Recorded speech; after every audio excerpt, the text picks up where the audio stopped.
Hey guys, Pastor Garrett here, and today I want to take 2 minutes and talk with you about saints. You see, if you read any of Paul's letters, especially at the beginning of them, he greets the people as saints in Christ. He greets them as saints who are alive in faith. For Paul, saints were people who were loved by God and had been given saving grace and faith by him. But Paul would also talk about these people as sinners.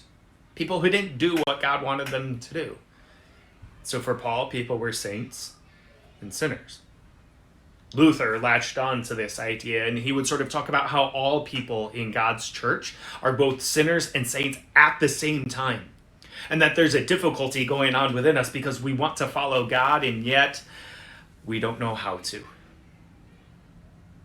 But we also talk about saints as these people who have moved on from this world to the next.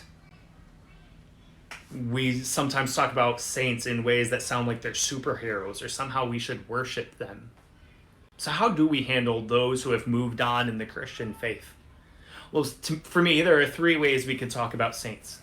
First, we should talk about saints and think of them for their example of the mercy that God has shown to them.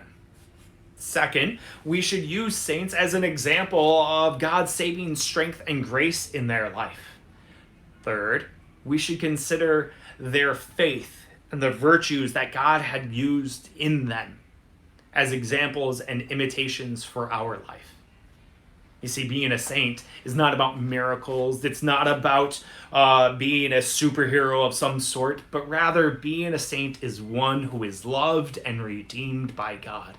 And that is you and me. So may we continue to give thanks and praise to God for his love and grace shown to everyone, and especially to ourselves. Thanks, guys.